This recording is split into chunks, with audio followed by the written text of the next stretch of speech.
Good afternoon. I'm Lucas Panzica from the 104.5 The Zone studios. Breaking news this morning as the Tennessee Titans held a press conference announcing they've reached an agreement on a new 20-year exclusive naming rights partnership for the new stadium coming to the East Bank. It will remain Nissan Stadium as the two-tone blue get ready to travel to Jacksonville this weekend for an AFC South matchup. Traylon Burks and Andre Dillard have not practiced all week, still in concussion protocol. Mike Vrabel will update injuries coming up in a few moments. On Sunday, the Lee Company countdown to kickoff hits the air at 9 a.m. Titans countdown at 11 and kickoff with Mike Keith, Coach Mack, and the rest of the Titans radio crew is at noon. The Tennessee Vols return to Neyland Stadium Saturday, hosting top-ranked Georgia. A 2:30 kickoff. Vol Network coverage starts on the Zone at 12:30 as Tennessee looks to keep a 14-game home win streak alive with an upset against top-ranked Georgia. Elsewhere in college football news, developments with the Michigan case as Dan Wetzel and Yahoo Sports reporting the NCAA presented Michigan with evidence that a booster allegedly funded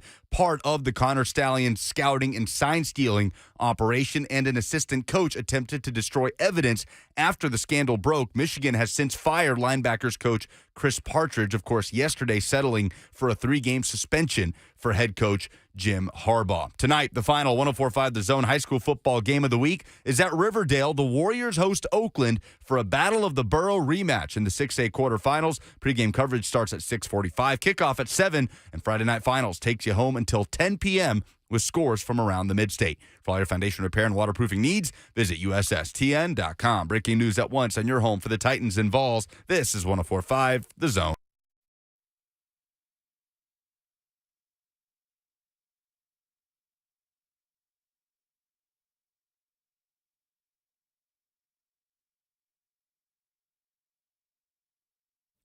All right, ladies and gentlemen, welcome into the Friday edition of Blaine and Mickey. We got one more 2-hour extravaganza to try to get it right this week. Blaine and Mickey, of course, brought to you by the great folks at All Four Seasons Garage Doors.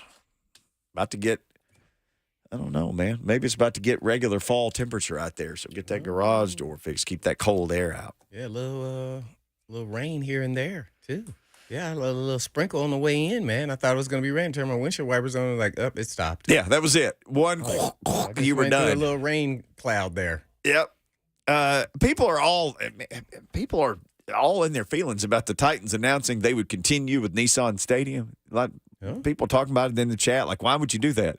Because they're giving you like hundreds of millions of dollars. I'd throw a party too. What? Matter of fact, I would have done whatever they wanted me to do. Thank you for your millions. Matter of fact, the CEO, the vice president, whoever wants to come down, want to do the sword thing and that. Oh yeah, absolutely. Everybody can come put the sword. I don't think people understand the marketing behind it. I know it probably to them look silly, but you got to do it. Whatever. I mean, other companies were bidding. Mm-hmm.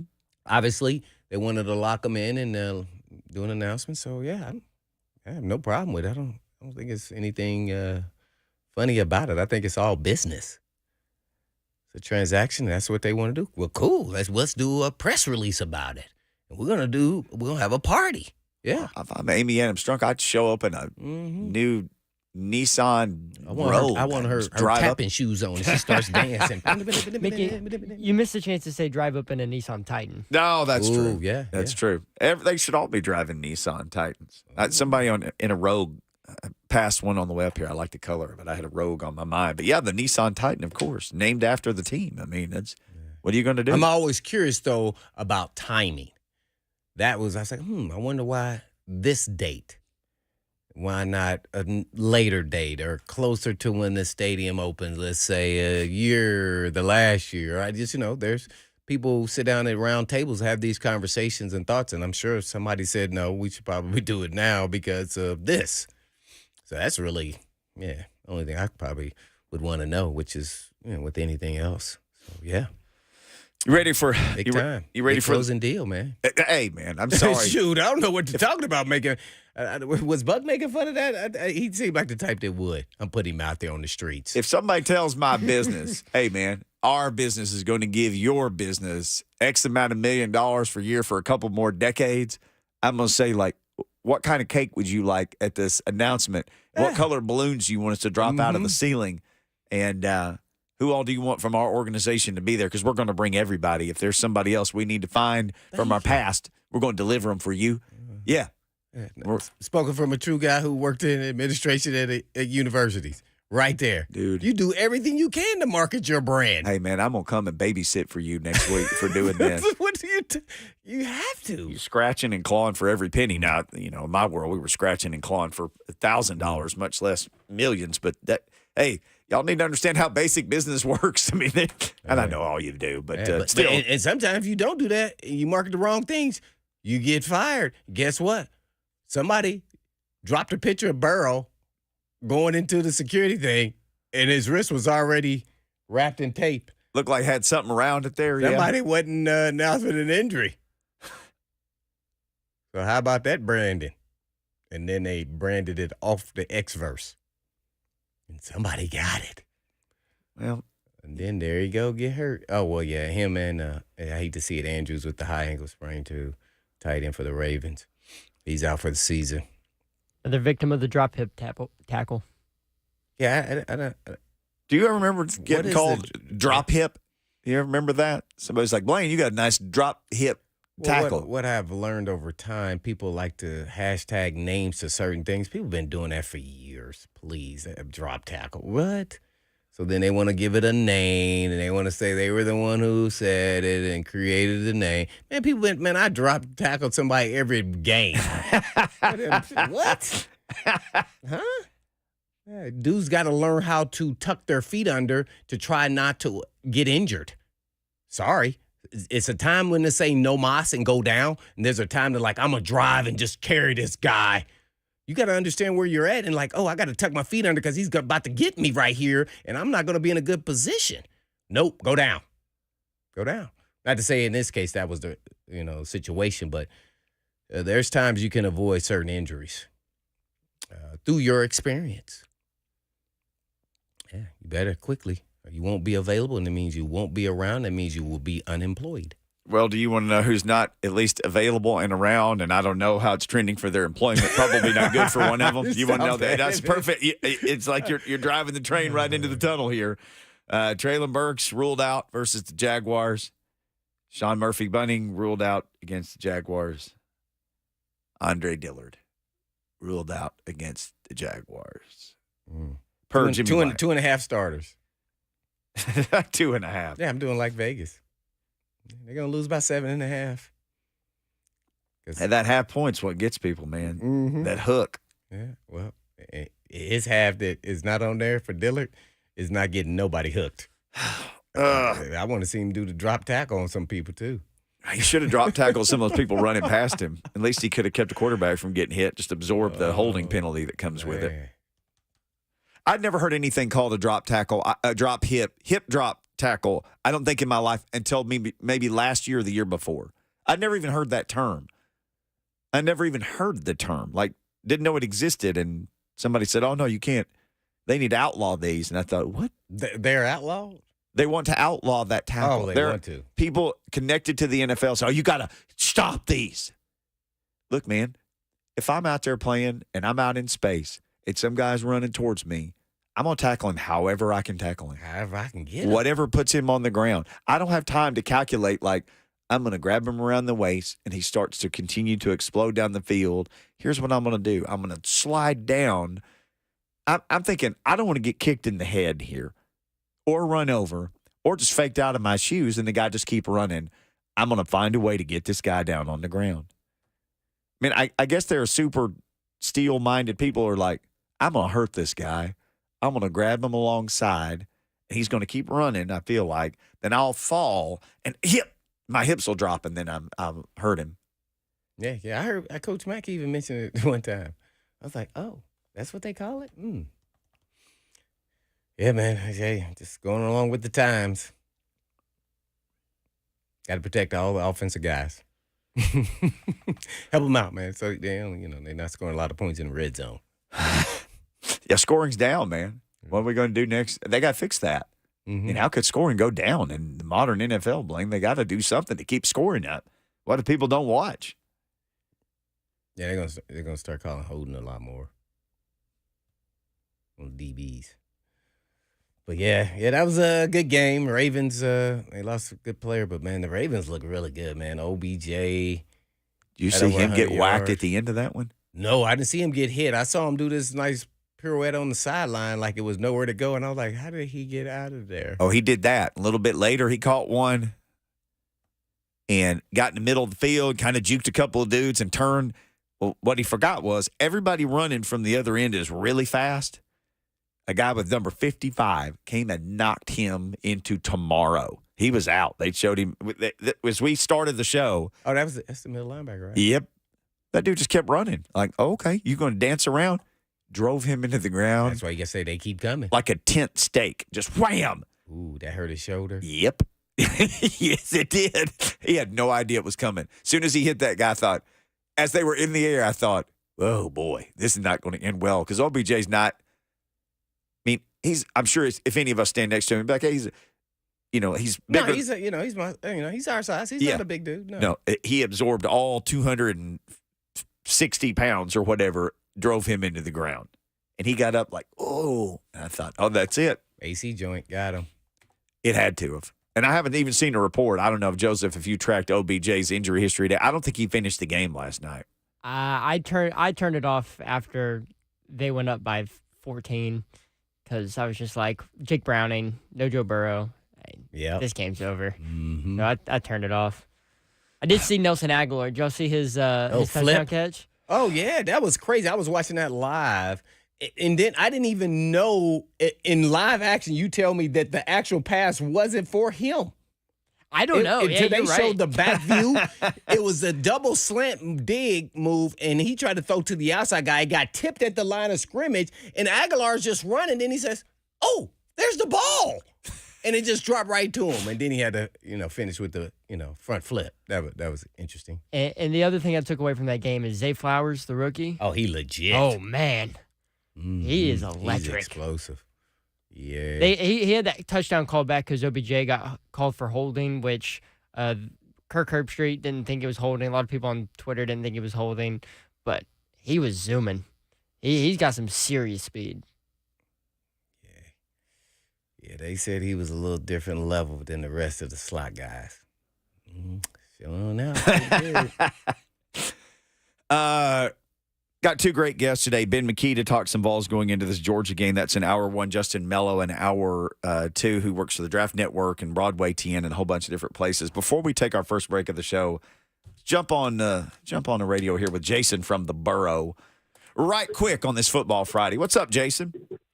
Hey, guys. I'm excited tonight to watch that Oakland-Riverdale game. I live in the borough, so I'm kind of excited to see that game. Heck yeah. And I want to say, have you heard anything about Callaway? Did he join the Titans, or was he just a scrub?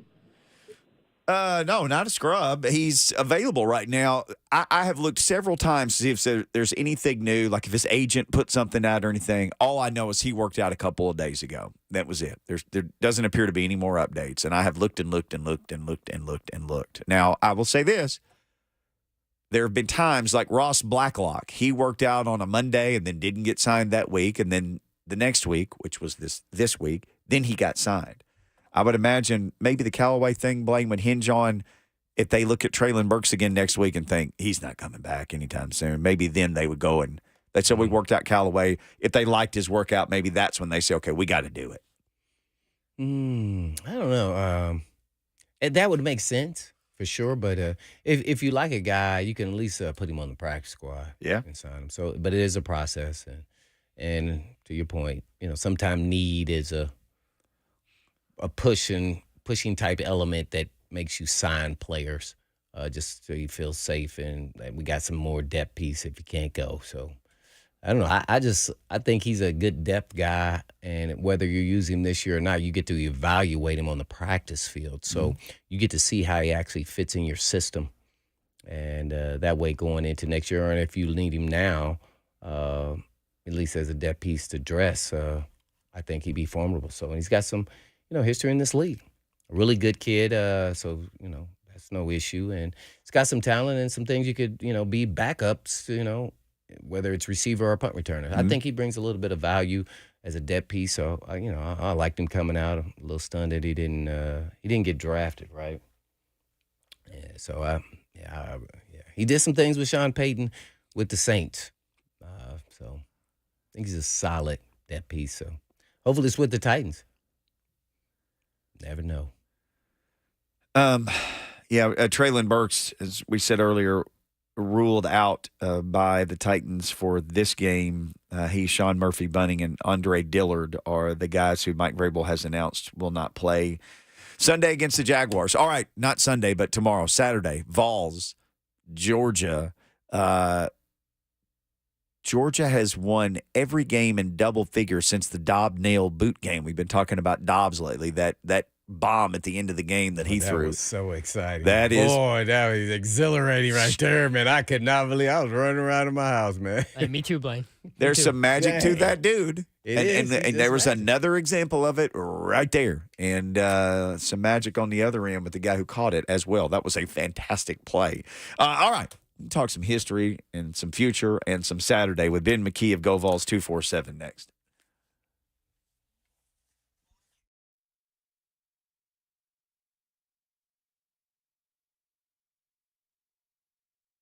So this is a small bird, too, for someone right. that's never seen a Yeah. bobwhite before. It's this little round softball. That's right. Yeah, I wouldn't. They're not much bigger than my fist. They've got little legs, but they're a ground nesting, ground dwelling bird.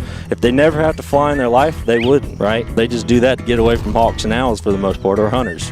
What they need is largely herbaceous plant communities. Right? So they need wildflowers. They need a small proportion of grasses. I don't need vast grasslands, right?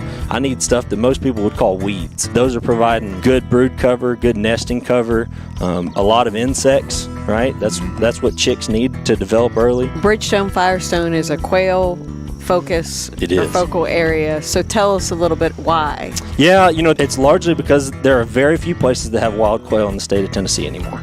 And there's dozens of different factors that lead into that, right? Everybody wants to jump right to predators, but it's a habitat issue, right? Mm-hmm. It's a landscape change, whether we're talking about development or whether we're talking about fire not being on the landscape anymore, or fields and young forests progressing into closed canopy forest, right? So the farm, just by nature of it being an open landscape that's been maintained that way, has held on to some birds. And compared to most other places in the state, we're one of the very few. On top of that, the potential for growing that population, it's higher here than just about anywhere else.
Blaine and Mickey, 1045, The Zone. Let's get our man Ben McKee in here on a Friday, see what's going on up in Knoxville. Ben, you bought your Thanksgiving turkey yet? You starting to brine that rascal? No. He said, No. He said he's going out to eat. I actually am going out to eat. My parents decided last year that they wanted to go out to a nice restaurant on Thanksgiving. They live in Huntsville, Alabama, so I'll be making my way down to Huntsville next Thursday, and we'll be going out to eat. It was a really nice experience last year. I did enjoy it, but I'd be lying if I didn't miss the traditional sit at your own dining room table and enjoy Thanksgiving that way. But I also understand my mom not wanting to clean up after everybody as well. Would you say you stand on the business of a traditional Thanksgiving dinner? Business. Yes, I do stand on the business. Is BIDNESS is the correct way, but of course Eli Drinkwitz. Is that what Eli said, right? Yeah, we tell people we stand on business, Josh. All right, you're not. All right, I'm sitting here, so please explain what that means.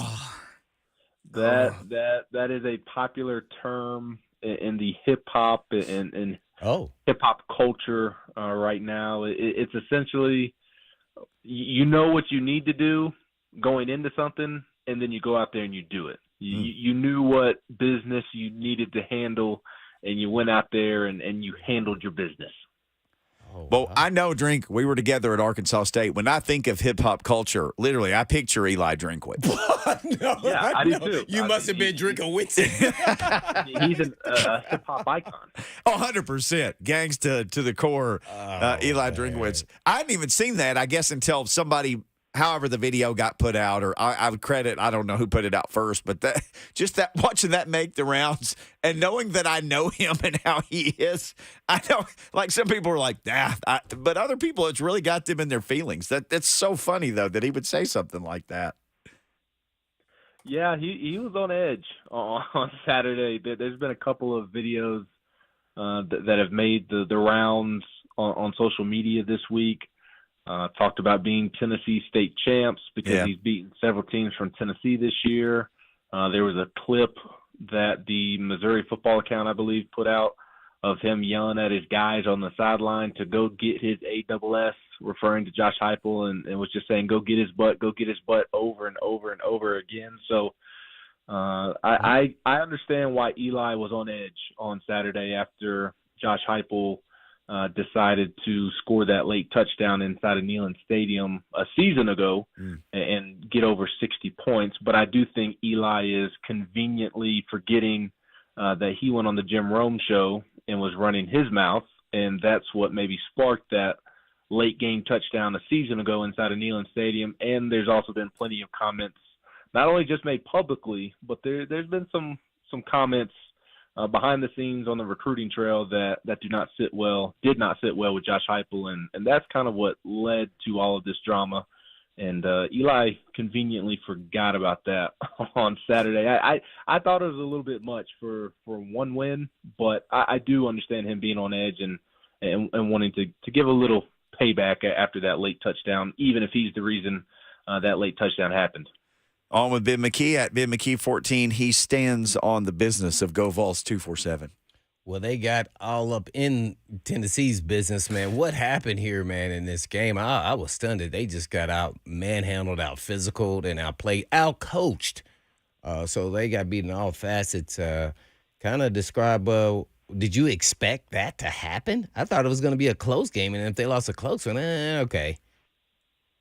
Yeah, Missouri just flat out kicked Tennessee's butt on Saturday, and Eli Drinkwitz was right to be as fired up as he was because of how his football team handled that football game. I'm not surprised that Tennessee lost because I think Missouri is a really good football team this year. Mm-hmm. I think they are a legitimate top 10, top 15 team in the country, and I think at this point in the season there's enough evidence that Tennessee is not that. So not surprised that Missouri won, but am surprised that they kind of blew the doors off of Tennessee. And I do think the score is maybe a little misleading.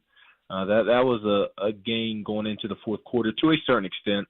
I would not have put money on Tennessee coming back to win, but technically they were down, 2 possessions, 2 scores. So they technically could have come back, and they weren't too far out of reach, but the offense just continued to shoot itself in the foot, whether it be penalties or fumbles. And, there's that second fumble. Jalen Wright had a critical fumble before the half that I thought was a huge momentum-changing play.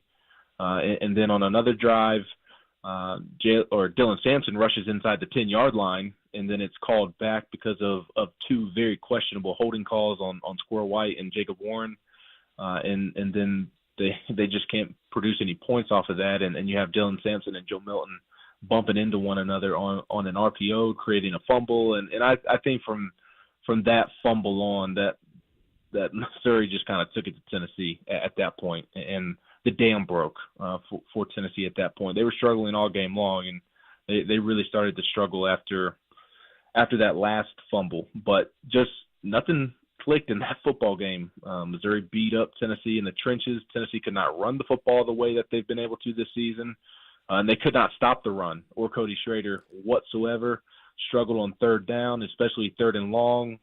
Struggled to contain Brady Cook inside the pocket, and then that's a beat up Tennessee linebacker room and Tennessee defensive backs room. And when the front isn't penetrating the pocket or filling their gaps in the run game, it exposes that banged up secondary and linebacker room, and it's not a recipe for success as we saw on Saturday. Yeah, no doubt about it. Went with Ben McKee. I guess, Ben, I'm trying to figure out, just from a coaching perspective, why did they go for that late field goal?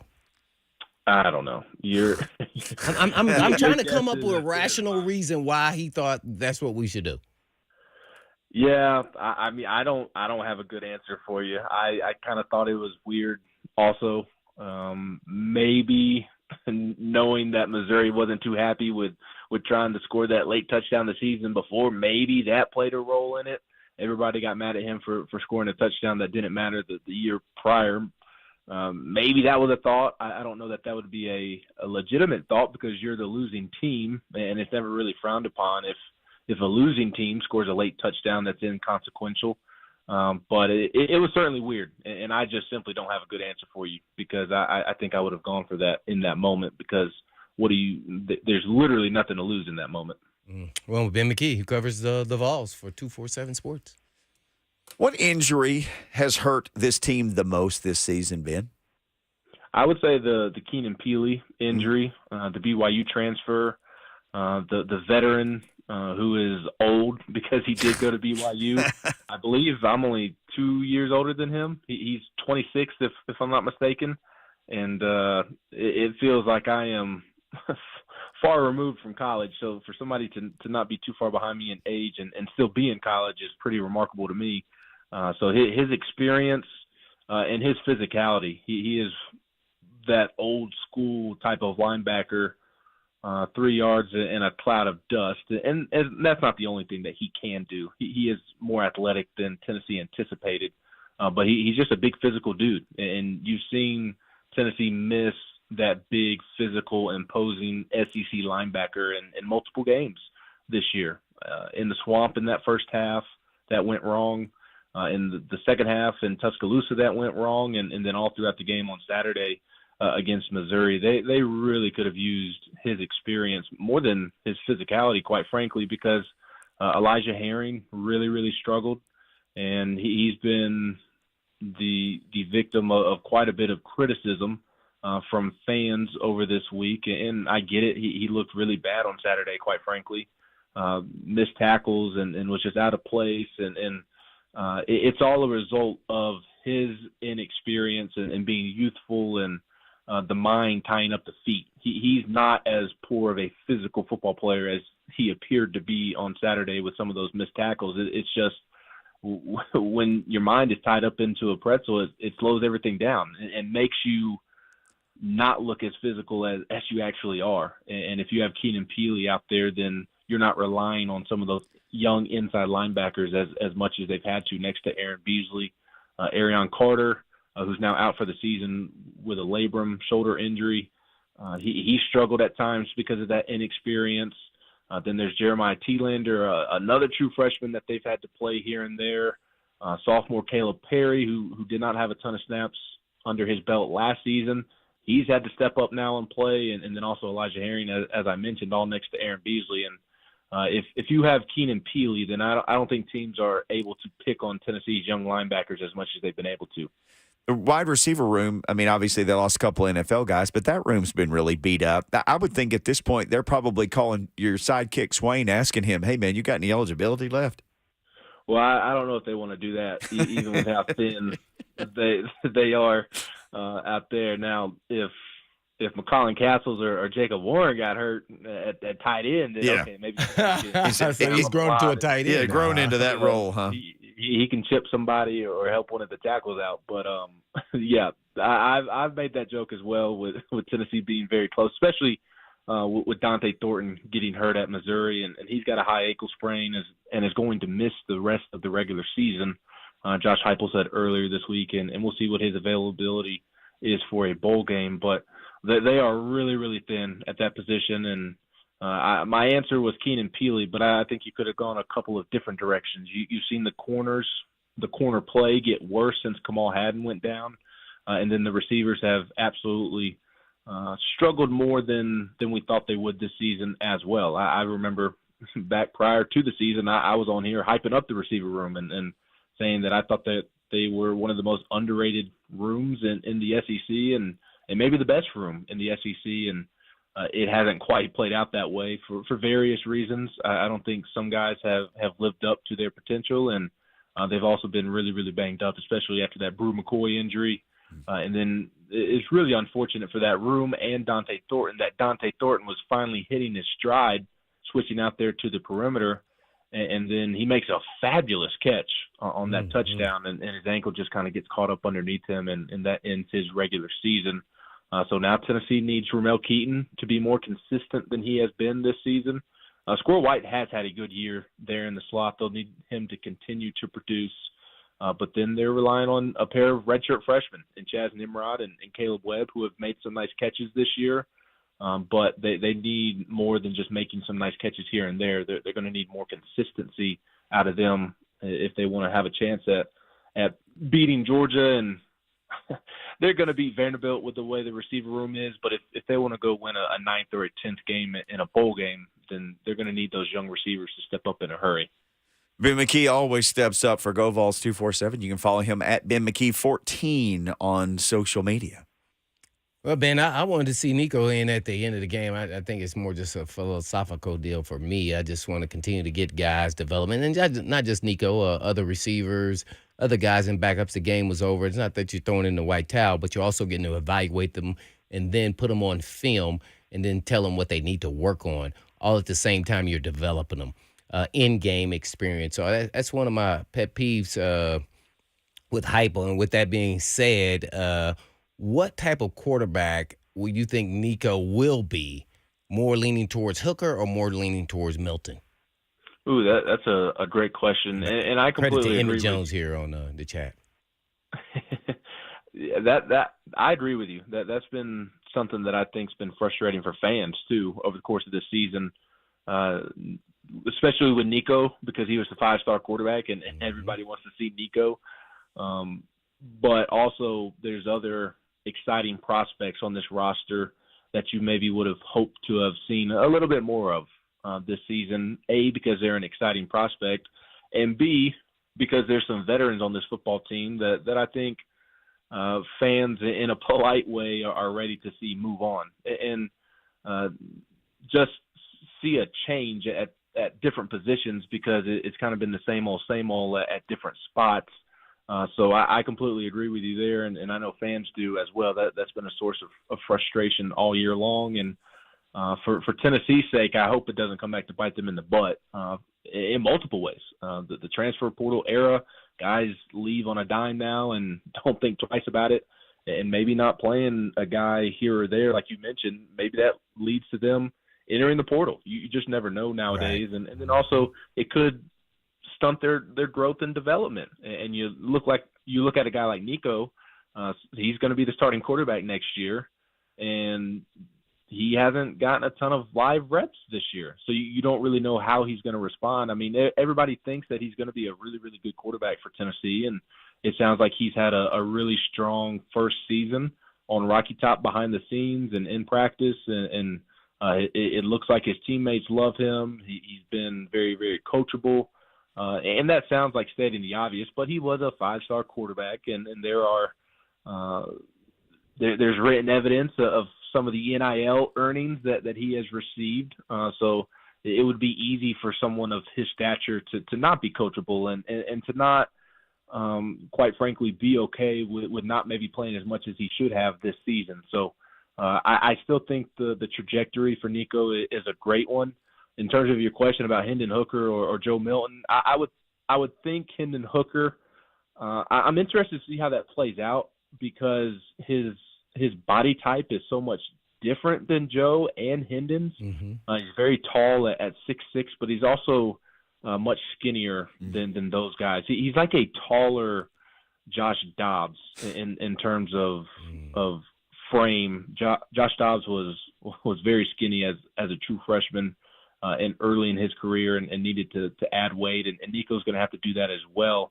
Honestly, in terms of like the running style and the twitch inside the pocket, it honestly reminded me of a taller version of Bryce Young and kind of how twitchy Bryce Young was in the pocket. Not saying he's going to be Bryce Young at Alabama and win the Heisman, but just the way he kind of moves around, kind of like Steph Curry on a football field. So I would lean more towards Hendon just because I do think he has more of those natural scrambling instincts within the pocket and continues to look down the field and isn't afraid to let it loose if he is scrambling. Well, Ben, I know you talked about the receivers kind of disappointing or overhyping them up a little bit better than, one of the best groups in the SEC. But what position group or coach or coaches has disappointed you thus far here coming down the stretch of the end of the season? Yeah, I think my answer would be the receiver room, like I spoke about, but I won't speak on that again. I'll go a different route just for the sake of speaking on something different and say the defensive front, I think, has been disappointing down the stretch. I think overall they've had a good year, but it's gone from great year to good year. They were awesome for the first chunk of the season, but here the last couple of games, there's been a little slippage there and a small step back, and they just aren't generating the push that they were at one point, not generating the pass rush, not resetting the line of scrimmage is what Josh Heupel likes to talk about. They haven't done that as frequently as they were early in the season. And to me, for this football team to have success, that group can't afford a day off, a half off, a quarter off. They have to be ready to play and playing to their level and potential on every single snap because your secondary and your linebacker room just simply wasn't as good as your defensive front. And especially now with that second level and third level being as banged up as it is,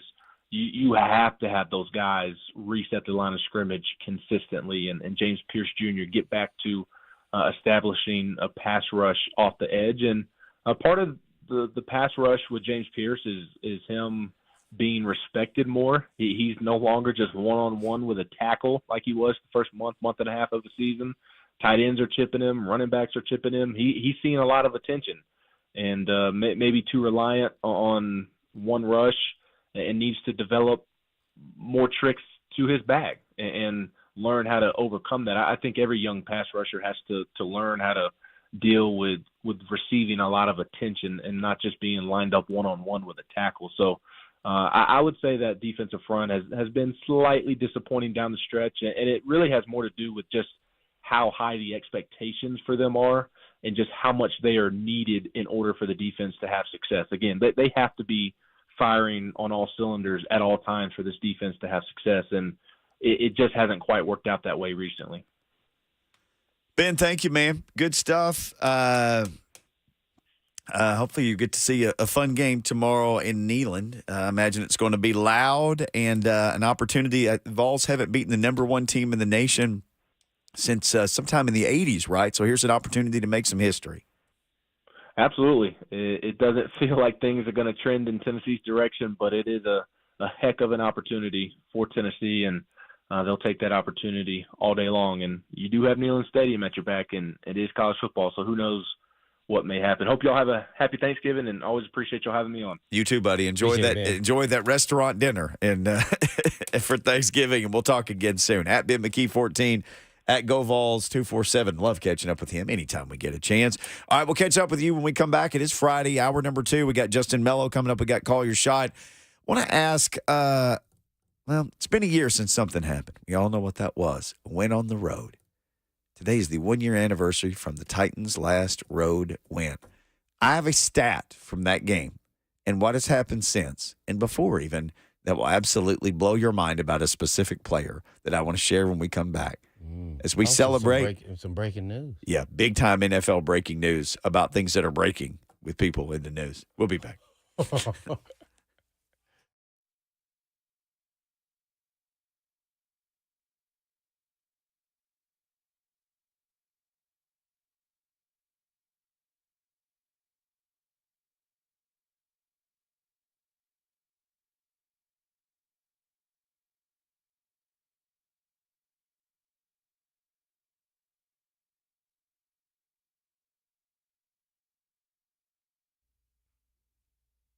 For many of you who have lived here a long time, you already know Eurofix has been in Middle Tennessee area for your European car repair needs now for 24 years. And we've all gotten to watch them grow. And I don't know about you, but I love watching a hometown business take off. Well, we are now proud to announce the 5th location in Mount Julia for Eurofix on Mount Julia Road, right across the street from Dairy Queen. And Eurofix can serve you in Franklin, Hundred Oaks, Murfreesboro, Belmead, and now Mount Juliet. Pretty cool getting to watch a small-town mechanic starting in the barn in his backyard of a single-wide trailer and now grow to 5 locations, repairing thousands of cars each month. And at Eurofix, you get a 3-year nationwide warranty and a free loaner car with every repair appointment. And all you have to do is just give them a call at 844-EUROFIX. That's right, 844-EUROFIX, or you can just visit them online at myEurofix.com. That's myEurofix.com. But always don't blame you.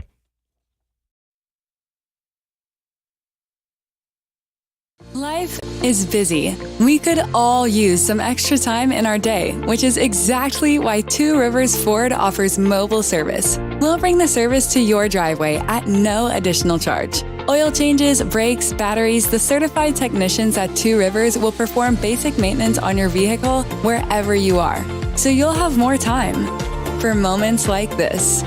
Schedule your mobile service appointment by scanning the QR code or calling Two Rivers Ford today.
Come on, Eileen. Where'd that? That's who they're singing about, Eileen. Dexy's Midnight Runners, one-hit wonders. Maybe the Bengals need to be singing that. If you saw their quarterback, somebody named Brown is going to be coaching their, quarterback Browning. If you saw one hit last night, you don't have to wonder anymore. That hit knocked Joe Burrow out for the season. He's out for the season. Torn ligament in his wrist. Good job, Joseph.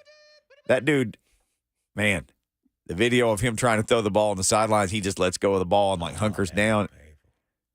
That's a pretty tough cat. But he's done. Burrow they out. Say he tore some ligaments in his wrist. Yep. That's what the just now. report is saying. Got it on the ESPN. Wow. They're reporting that. Yep, they're done. Well, they do have A.J. McCarron, as you mentioned during the break, on the practice squad. A.J. McCarron to the rescue. You got the Browns working out Joe Flacco because their guy's done. Who's it? I mean, who else is out there? Matty Ice. Yeah, he never officially retired. He's just doing the TV thing until he gets an opportunity. I think he said that too. No, second year. RG3 seems to always lobby for jobs that come open. He's probably RG3. I saw RG3 say something that he could go out and play better now than he did when he was in the league because he understands the game better. Blaine. Yeah, he's been watching from seats. He understands now. RG3 does. He's in Heisman House ads. He watched himself. Yeah, he's ready. Oh, I saw. Speaking of that, Eddie's in there with Charles Woodson. It's hilarious. He meets the Wolverine. Yeah, he got that Wolverine. Got all in him. Now Charles Woodson understands why they don't have a live mascot for Michigan. I love those ads. I'm sorry. I also love the ads where Baker Mayfield lived at the Browns Stadium. The insurance ads. I love those ads. Well, you know who actually did live at the stadium where they played? Ocho Cinco. Hey, that dude ain't spending the nickel he don't have to spend. Dude, people, man, he just that's hard. Eating his McDonald's. Living at the stadium. I'm sure somebody went to the GM or something at one point. Like, you realize he's sleeping in the locker room? Oh, no, it's Marvin Lewis. Marvin Lewis said, man, I told him, you got to get out, man. Marvin threw him out. Yeah, hey, man. Go, man. What are you doing, bro? He lived at the stadium. Yeah. So he's just like coming and going, locking the gate, when he leaves at night, go out, come back in, unlock the gate, let himself in. Well, that's where they had practice, too. So. Yeah.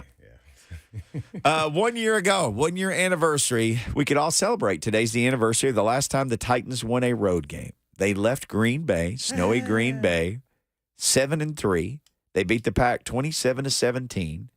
They had season high 409 yards of total offense. They've only hit that one time since then. It was the Oilers game over here with Will Levis. So that's the only other time since then they've had 400 yards of offense. They had 27 points was a season high. They went 0-7 after that. They started this year 3-6. So J-Rob got fired.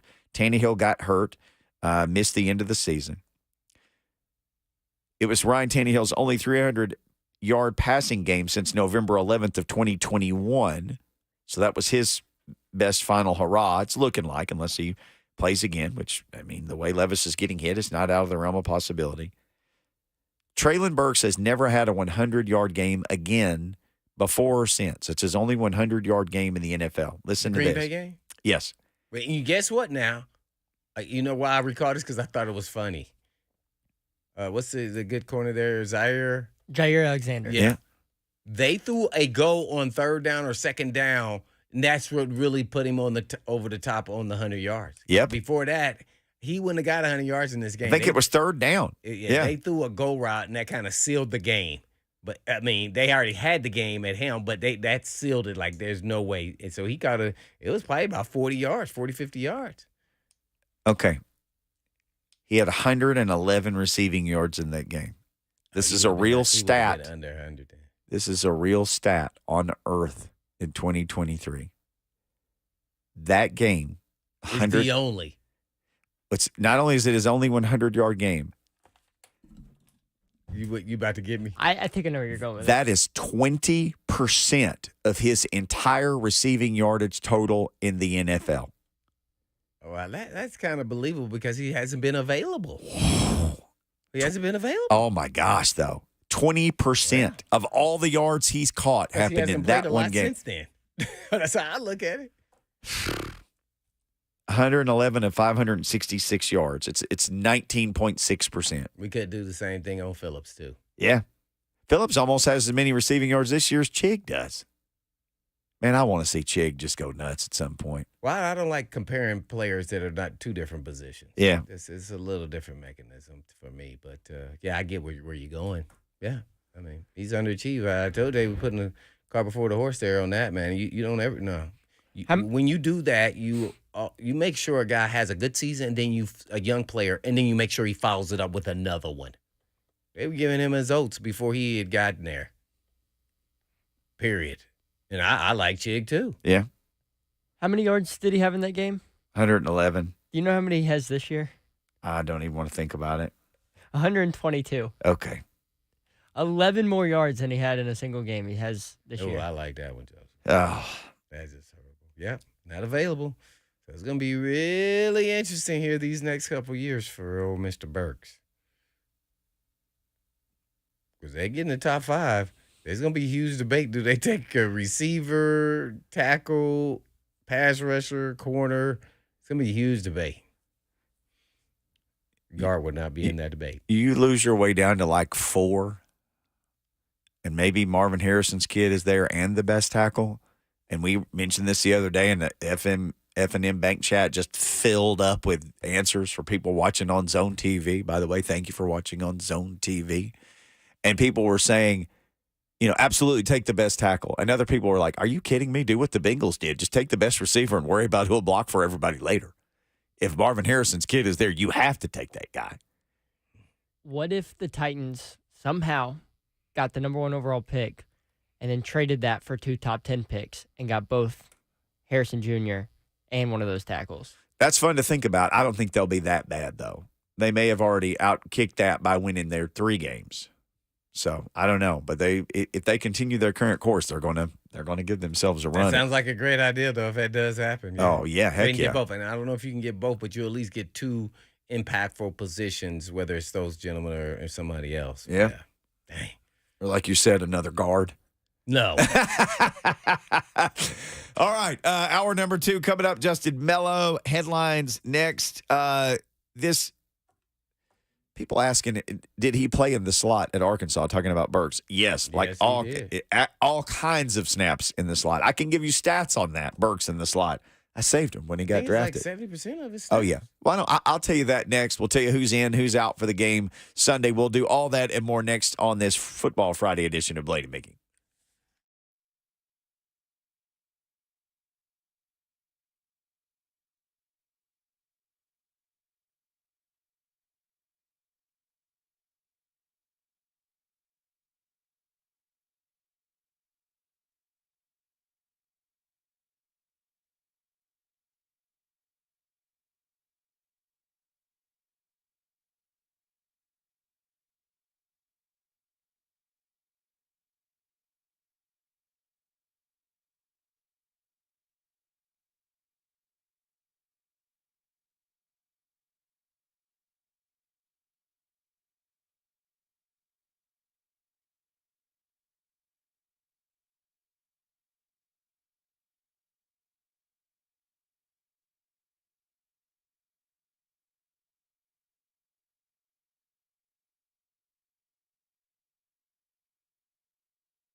Blaine and Mickey, 104.5 The Zone. What's up, everybody? Titans, Mike Vrabel.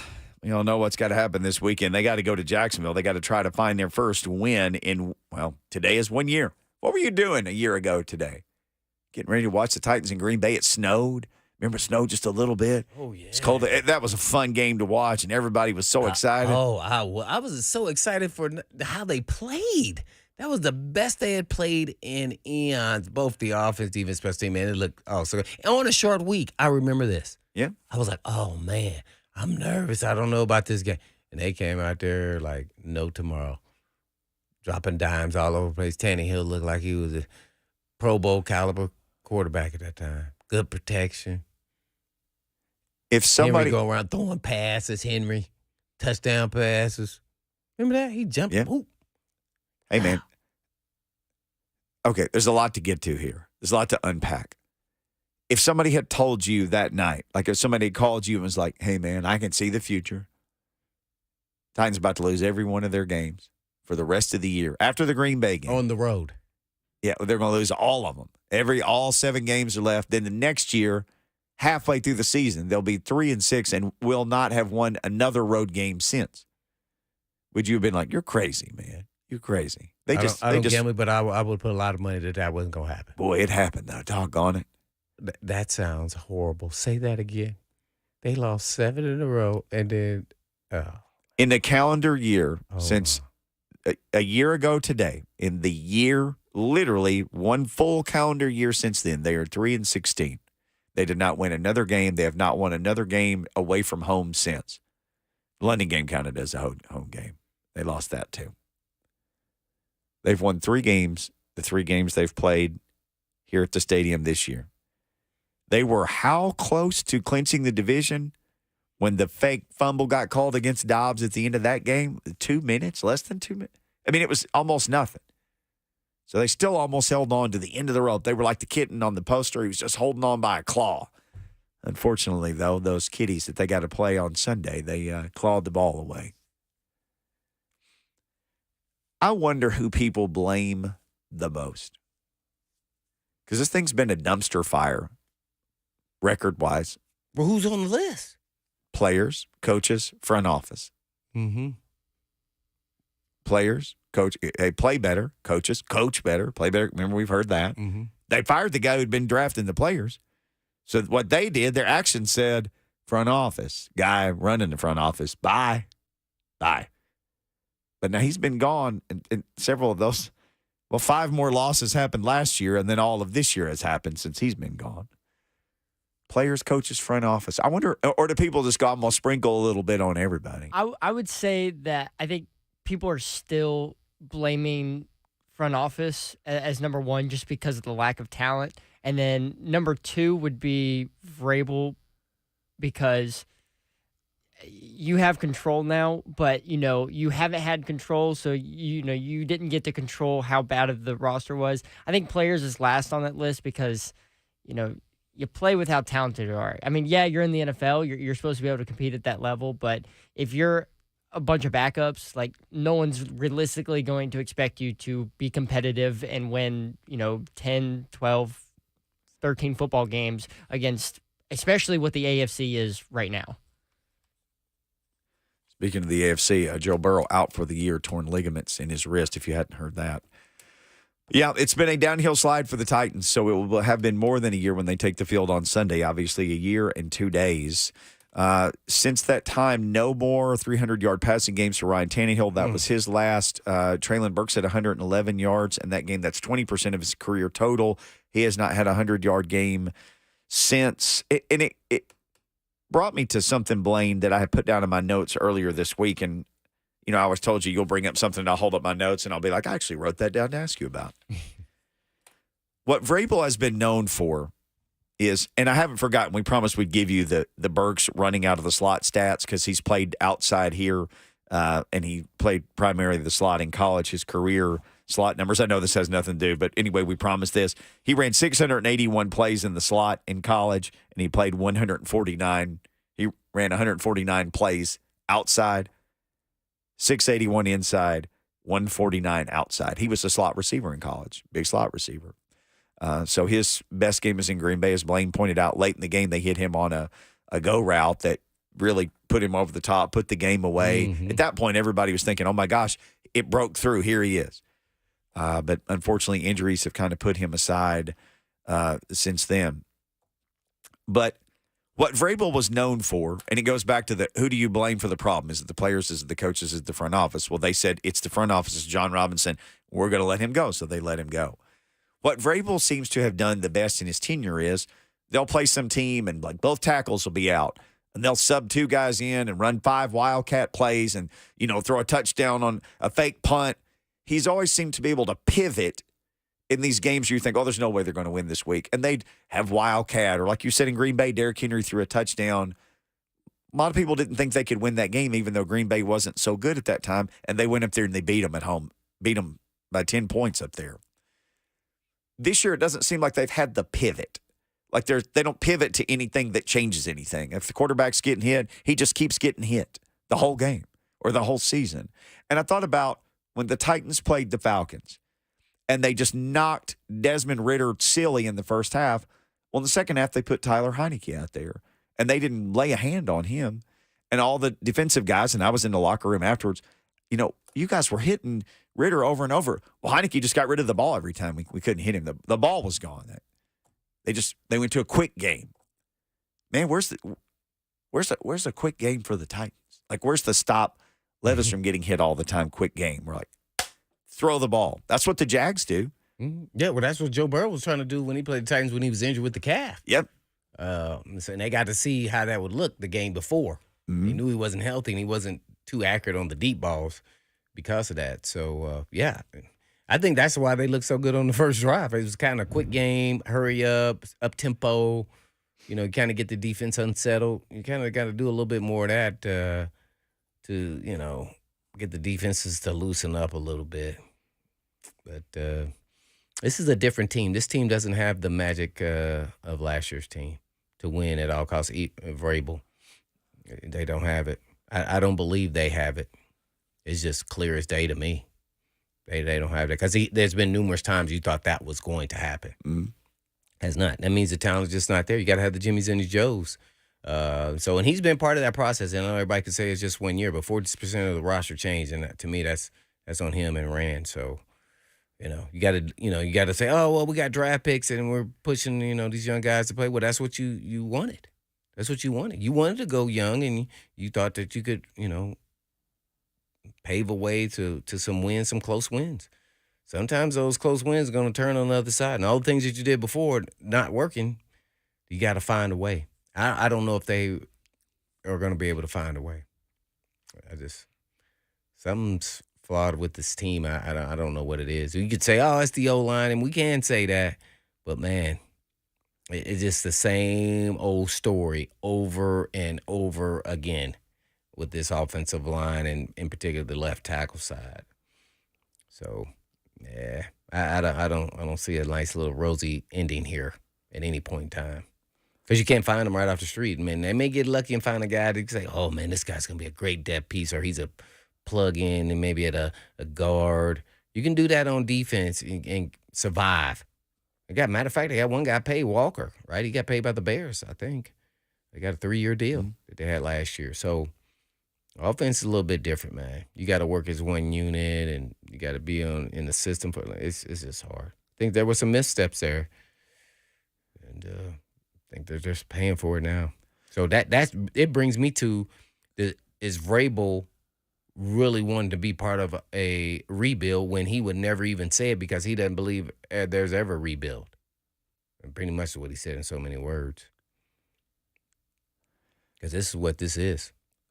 Somebody asked me, just a Twitter question or a grocery store, somebody asked me, why do you think they struggle? Like somebody goes out and then everything just falls apart, or, other teams will have like they played Tampa last week and they had a starting cornerback out and a starting guard out. None of that seems to matter when teams play the Titans. It doesn't matter who they're missing. And it made me think of something you said about the offensive line where you said, honestly, I think most of these guys, their skill level is, maybe not Skoronski, most of these guys, their skill level is really good backup. Like 2 or 3 games, you're fine. But So think about this. If But then there's you get so much tape on the guy, and then you realize where his holes in his game. why is he a backup? Mm-hmm.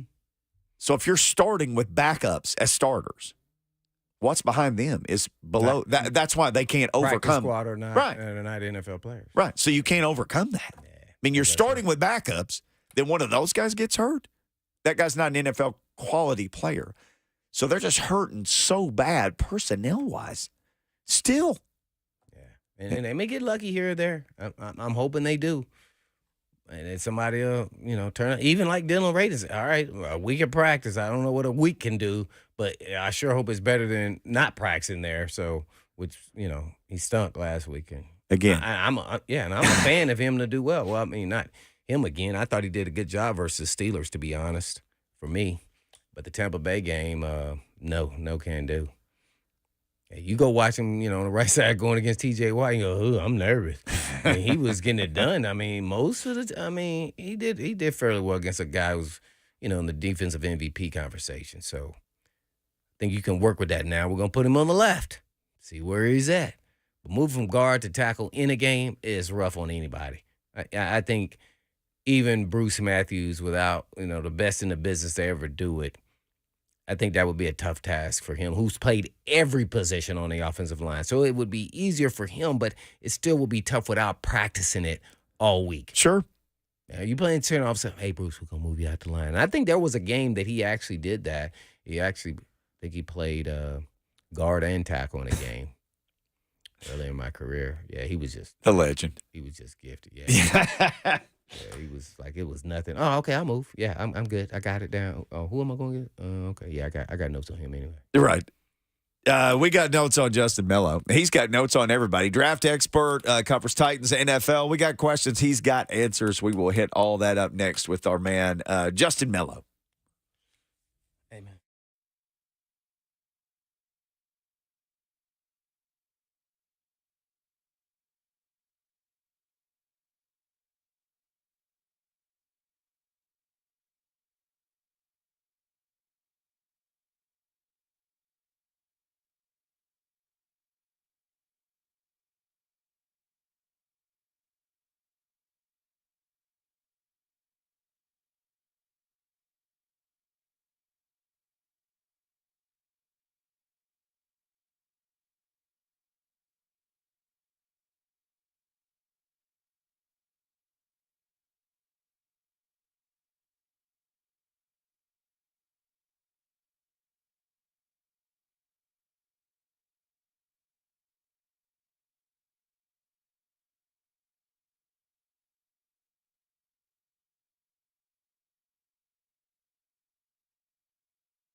While you've been patiently preparing for cooler overnight temps, your home's heating system may need some prep of its own. That's where my friends at Cool Ray can come in. They're hard at work preparing thousands of Tennessee residents for the cool down with a $49 furnace tune-ups. And why is now the best time? Well, with open availability before the holidays, Cool Ray can take care of you before it's too late. Think of your furnace tune-up like maintenance on your car. And if this is the year you finally need to fully replace your home's heating, Cool Ray is armed and ready with the same day or next day installation available on brand new TempStar home comfort systems. Plus, they boost the 10-year parts and labor warranty on that new unit.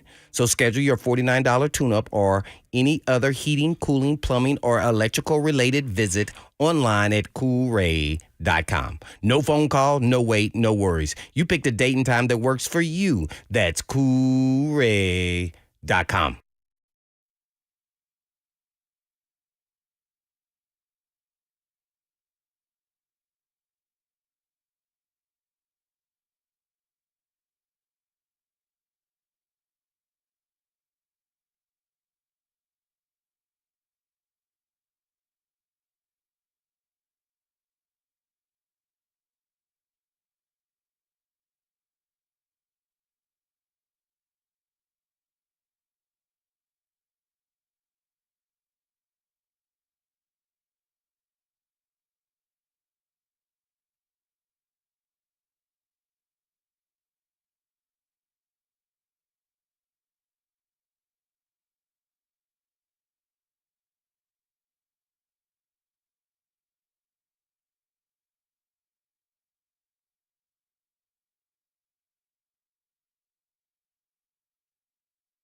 Blaine and Mickey, 104.5 The Zone. Happy Football Friday to you. Appreciate you hanging out with us wherever you are hanging out with us from. Remember, you can catch this show anytime. You can just, wherever you consume your favorite podcast, just go and download this rascal and rate, review, and subscribe. Do that for all your favorite Zone shows. Sometimes when you listen to our show, you can hear Justin Melo on the show, and he joins us now at JustinM_NFL. Justin, how's the world treating you, man? It's been a long time since we got to catch up. It's been a while. I've been keeping busy. We're getting into the thick of it now, right? I mean, I'm about to be a popular man again, I think, with the Titans at 3-6, and everybody's starting to look forward to draft season. So I've already ramped up my coverage. I've ramped up my scouting, and I'm locked and loaded, ready to go. I know I mentioned this earlier. Somebody said maybe they can get down to the number one spot. I think they're the they're the eighth pick right now, I think, according to Tankathon. They'd have some work to do to get all the way down there. I don't think they're going to have the top overall pick. If you had to kind of bet where they're going to settle by the end of the year, what would you think? I think it's going to be at highest 5 and probably at lowest 8. So I think in that 5 to 8 range. I mean, look, people keep dreaming about the number 1, even dreaming about the number 3 overall pick. Look, they are not worse, no matter how bad you think they are not worse than the Carolina Panthers, who they'll play next weekend, so I guess we'll be able to test that theory. True. I know their pick belongs to Chicago, but they're not worse than the Panthers. I don't think they're worse than the Bears. They're not worse than the New England Patriots, whatever the heck's going on there. And they're certainly not worse than the New York Giants, who now don't have quarterback Daniel Jones for the remainder of this season. So I think those 4 teams are going to settle in to the top 4 picks, and then Titans probably find themselves in that, 5 to 8 range. For us to be having this conversation, they left Green Bay literally 365 days ago, 7-3. And people were already planning their playoff plans and things like that. And we know the wheels have come off since then. What has gone most wrong for this team in the last 365 days to get to where it is? Well, I think this season is a bit of a different story from last season. But I think what's gone most wrong is the roster is just mostly devoid of talent, right? Yeah. I think that's the biggest problem on this team. I mean, I said it going into the year before the season started. You just look around the roster, and for me, there were a ton of concerns. I mean, offensively, it was obvious, right? You looked at the offensive line, and you knew it was sort of a mixed bag, and you weren't sure what you were going to get. you were pretty confident it wasn't going to be good, but you didn't know if Andre Dillard was going to be the answer or not. Spoiler alert, he isn't. You weren't sure how the right tackle position was going to shake out. Well, it hasn't been good. It was so I knew it was concerning because I said to myself, geez, the player I have the most confidence in is a rookie that is changing positions, right? That's never a good sign. I thought Peter Skoronski was their best lineman probably heading into the season. And then when you looked at the depth chart defensively, I thought the starting caliber players were good. I like Amani Hooker and Kevin Byard, and the D-line's filled with talent. But as you got down that list, there was just not a lot of talent behind them. I thought depth was a serious problem defensively, and you're already seeing that, right? Or you've seen it, like without Kevin Byard, they don't have an appropriate partner for Amani Hooker. If there's an injury on the D-line, they lost Pierre Tart for a couple of games. Well, they didn't have someone that could step in and fill that role and stop the run. Linebacker, sort of the same thing, where now they're switching between Jack Gibbons and Monty Rice. It felt like on a series-by-series basis last weekend, so what's gone wrong is they missed too often in the draft and they missed too often in free agency, and that started and ended with John Robinson essentially. And I hate playing it's easy to blame the guy that's no longer there, but I do believe the reality of the situation is this is his mess that he made. What went wrong with the Tennessee Titans? It's Isaiah Wilson. It's the Caleb Farley pick. Darrington Evans. I mean, I could go on and on and on. Every first, second, third round picks they missed on, and all the misses in free agency, right? Not being prepared to replace Taylor Lewan, and some of the misses that cost them a lot. Robert Woods and Julio Jones cost them a ton of money and draft capital. So there's just a lot that's gone wrong over these last couple of years, and it really did, mostly start and end with John Robinson. Yikes. Ugh. What a bleak picture. Justin Melo telling us all about it at Justin M. _NFL Draft Network, Broadway TN, Titans MCM, and others. Well, Justin, thanks for coming on. I guess I want to start with, after you saying that, then how are the draft picks from this past year, now under Rand and Vrabel, how have they contributed to the roster and to the team? Well, I think it's a positive start. Now, obviously, the jury's still out on them and will be for about 3 seasons. That's when I like to reevaluate draft classes. But I do think it's been an extremely positive start. I think all things considered, I think Peter Skoronski's playing really well. Now, we'll forever be able to debate the value of a left guard at 11th overall. We'll probably continue debating whether or not he should be playing tackle. I mean, I think I came on this show last year and way before he was drafted and told everybody that he was a guard.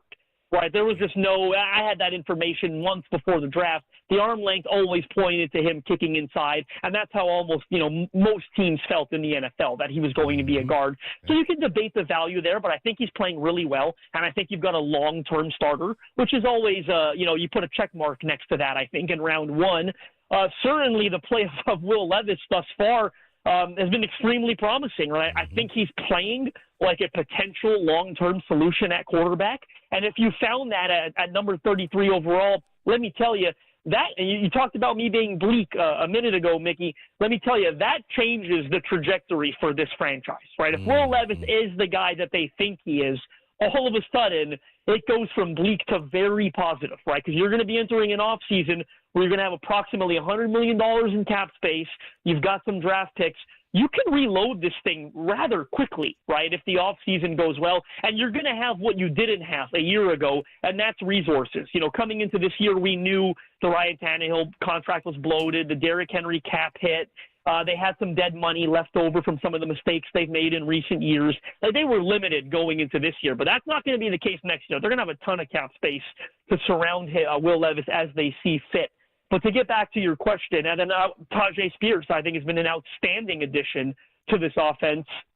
Certainly a change of pace back and catch the football coming out of the backfield, gives them a spark, right, a shot in the arm that they've been looking for, truthfully, throughout Derrick Henry's entire tenure, right? They've been looking for that number 2 scat back. It started years ago when they brought in Dion Lewis in free agency, when they drafted Darrington Evans out of App State. Neither of those worked. Well, third time's the charm for them, right? Because I think Tajay Spears has been exactly what they hoped he would be.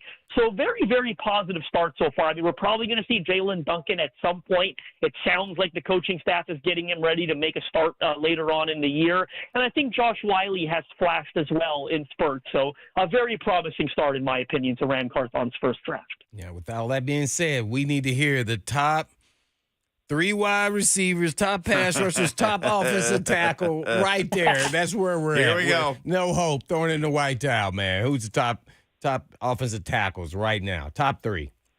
Well, I've got good news for the Tennessee Titans. This is an outstanding offensive tackle class, and I do mean outstanding. Do I need to say left tackle or right tackle? Yeah, or tackle who's actually a guard. Right.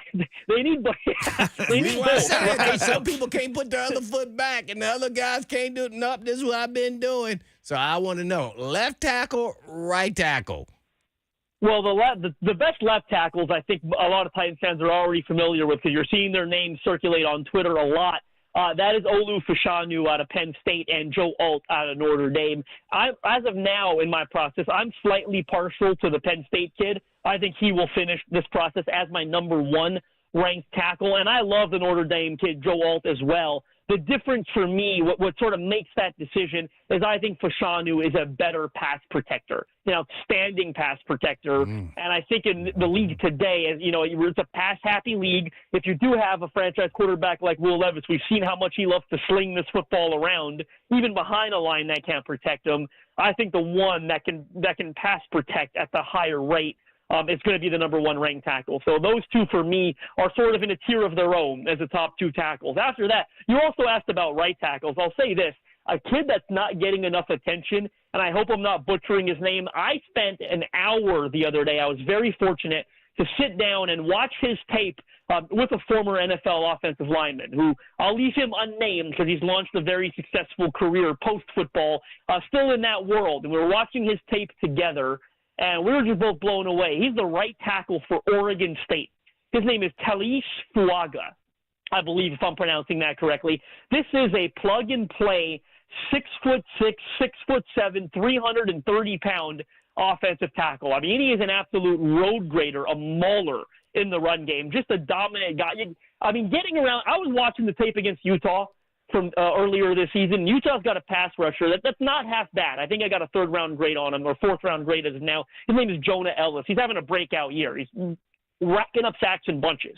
Bit of a tweener, smaller kid. You watch the tape when he goes up against the kid from Oregon State, and it's laughable because just trying to get around his frame is impossible, even in pass protection. So the right tackle from Oregon State, I got a 1st-round grade on him. I don't think we've heard enough about him yet, and you will at some point, I promise you. He's an outstanding 1st-round tackle in my opinion. And to round out this conversation, the tackle from Alabama is very, very good as well. J.C. Latham, he's just, I think he has a chance to be the 3rd tackle drafted after those 2 kids, and a guy that just got back in the starting lineup. I know Titans fans don't want to hear it. They want nothing to do with Georgia tackles. Will never scout the helmet, scout the player. Amarius Mims, who just got back into their starting lineup, was dealing with an injury there for the Bulldogs. He is a 1st-round tackle as well. I can go on and on. The kid at Arizona, Jordan Morgan, I got a late 1st, early 2nd-round grade. There's a kid at BYU that's quite good. This is an outstanding offensive tackle class. Okay, I'm going to ask you this question. You are the Titans GM, and you have, let's say, the 5th pick. You said that's the highest they probably can get to. And you have the 2nd-rated wide receiver and the 2nd-rated offensive left tackle on the board still. If you are the Titans and in their situation, who do you draft? I'm drafting the tackle. In that situation, I think that would be Joe Alt, the tackle out of Notre Dame. I think he's a franchise left tackle. Easy movement skills, excellent athleticism, outstanding in the run game. I just think the wide receiver 2 in this class is probably either going to be LSU's Malik Neighbors, who I'm a huge fan of as well, and Florida State's Keon Coleman. I think one of them is probably going to be the 2nd receiver drafted. Now, look, my answer would change here if it was Marvin Harrison Jr. is generational, right? Like, you're not passing on Marvin Harrison Jr. even for a tackle, which I think they need so badly. They need more than a receiver. That's a different conversation. But if I get to the number 2 tackle and the number 2 receiver, I am going with Notre Dame's Joe Alt if I'm the Titans. And I'll be honest, even if I'm not, That's not a reach. Don't get it twisted, because I'm fairly confident that when I stack my big board at the end of, in March and so on, I finalize it, so to speak, I'm very confident that the second-rated tackle will be higher as an overall prospect than the second overall receiver.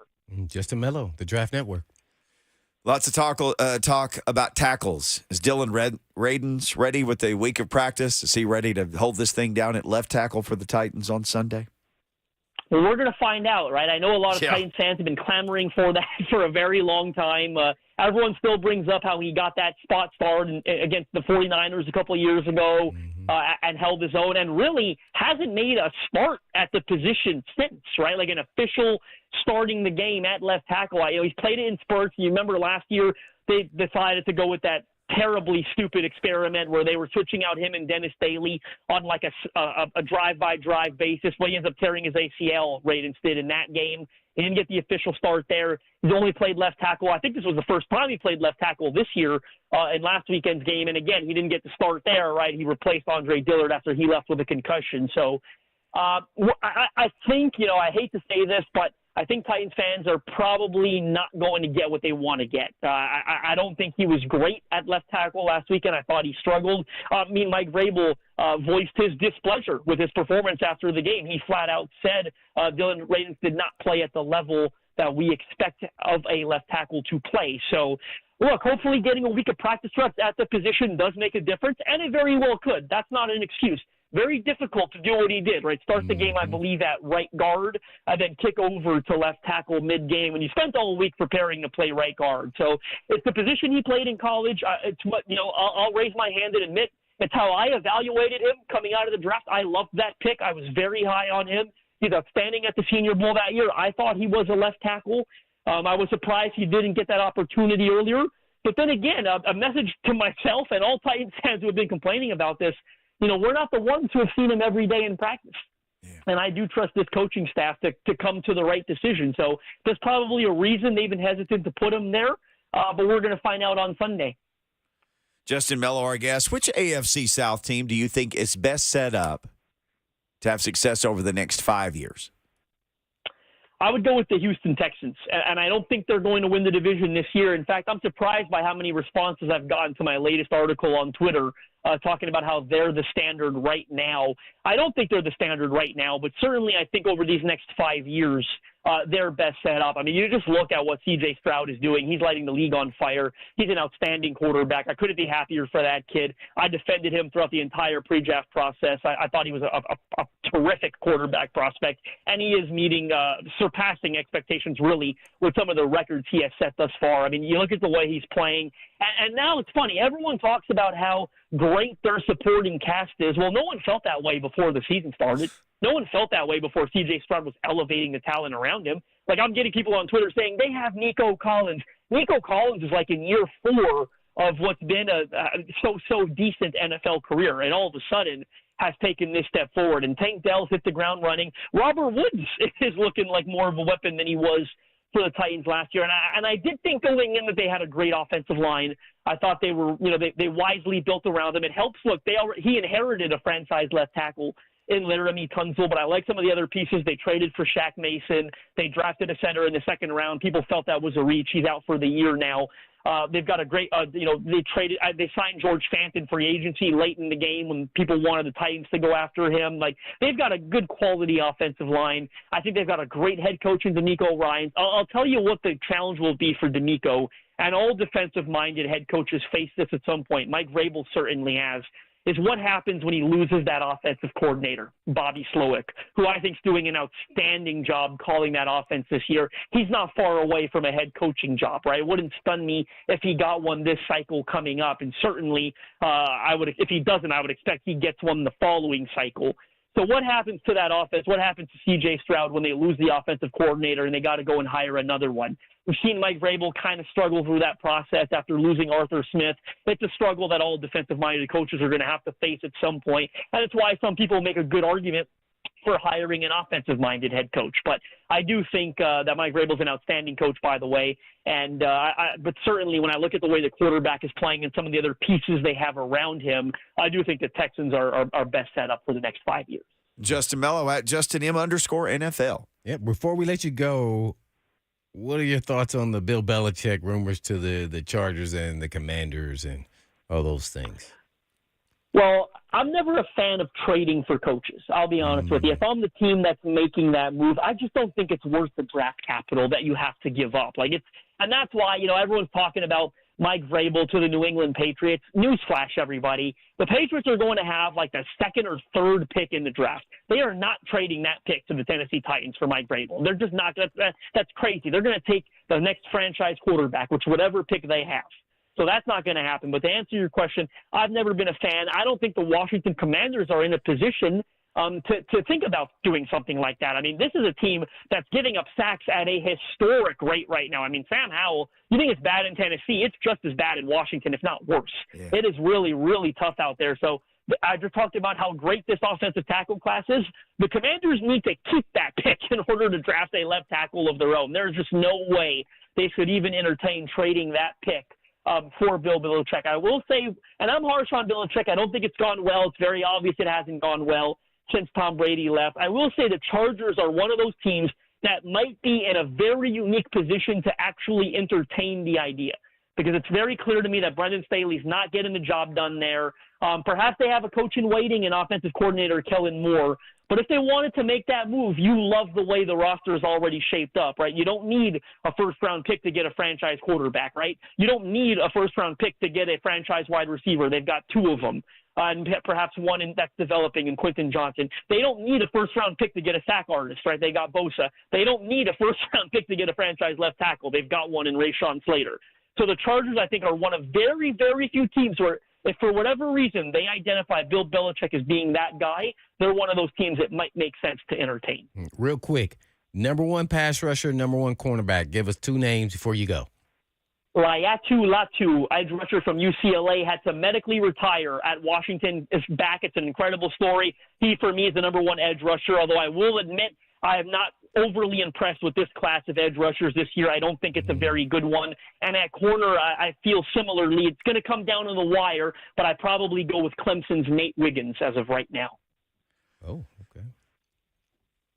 Justin, great stuff, man. Always love catching up with you at Justin_NFL. People can follow you there. Read your stuff at the Draft Network, Broadway, TN Sports, or of course, Titans MCM. Thank you, man. We'll talk again soon. Appreciate you, Dustin. Pleasure's all mine. Pleasure's all mine, guys. Thanks for having me on. Yes, sir. All right, when we come back, it's time to call our shot. Get your shots ready.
Blaine and Mickey, 104.5 Zone. Time to call our shot.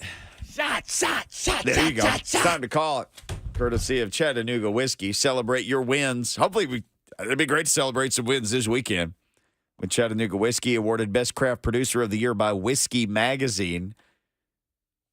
Chattanooga Whiskey 91, Cask 111, and 99 Rye, the trifecta for any perfect game day tailgate. There you go. What you got, gentlemen? Confident enough to call? Vandy's on a bye week. You don't have to worry about that one. Man, it's hard, after what we've seen the last few weeks to call a shot for Tennessee or the Vols or the Titans. Just it's rough, but I'm going to try and do it. I'm going to stick with the Titans. Okay. I'm going to stick with the Titans. I think they cover the 7. I don't think they win, but I think they'll play a competitive game because it's an AFC South game. It's their second AFC South game of the season. We're in week 11, and they have to play a competitive game because if they don't, then I think it's a wrap. And so I'm going to say they cover the 7. Don't think they win, but they do cover. Make it a close game. Well, I'm not going to go for actual game, but I'm going to go for an actual individual. Okay. And that is Dylan Radins. Gives up no sacks. Not to say that he plays great, but he does just enough to make you say, things that make it go, Think he locks up Josh Allen? Yeah, I'm hoping. For the Titans' sake. Hey, if he can do that good, if you can block TJ Watt, hey, man, I'm all for it, man. You got a shot. Shot. You got a shot. That's why I'm calling that shot. Dylan Radins gives up 0 sacks. Be eating those words, right? And maybe not. I mean, Josh Allen is the one guy that's going to get you there. So you just got to – he's got 9 sacks, and that's the guy you got to account for the most. So hopefully Radins get a little help and neutralize him when he needs to. And it's a big number for both teams. Like it's, 10 for the Vols? 10.5 for the Vols, 10.5 now? Is it still 7 for the Titans? Last I saw it was. Man, those are big numbers. But I'm not ready to commit to that. So I'm going to say Eagles take down the Chiefs on Monday Night Football. A little Super Bowl revenge. Yeah. I'm going to say the Eagles get them. They're going to get after Mahomes. Eagles are going to get him. I got one more. Okay. Josh Dobbs going to win Sunday Night Football. Dobbs mania is. It should be Swifty worthy. I can make it. I'm not trying to anger the Swifties, though. I'm not trying. Let's do this. Let's take one quick phone call. Mac in Jacksonville. He'd rather live in Nashville. Is that right? What's going on, Mac? You can finish up the show. No, for this week. I don't. No, I'm jealous of Nashville because your town is really much more progressive than ours. You got your new indoor stadium coming. Our indoor stadium is in the process. You got the Predators, who are actually and you got an MLS team, and the Nashville Cats are coming back. Music City. Nashville is what happened. But my question is, what made you pick Nashville to live in, Blaine? No. No state tax. Not a great place, man. I sold my oats here, man, with the fam. And then me and my wife are in between both our families. So location was perfect, let alone all the nice people here since I've been here since 97. I was an idiot who came here with a guitar. Thought something good was going to happen with it. And it did. Yeah. We're on together, the Blaine and Mickey Show. I was born here. What, Joseph? I was born here. Okay. Oh, my. We'll end with this thought by Ja L in the F&M Bank chat. Just think, the Titans drafted all offense, and they still need help on offense. Hopefully, we'll see some wins this weekend. It's time for 3HL, though. So in the meantime. In between time. Peace.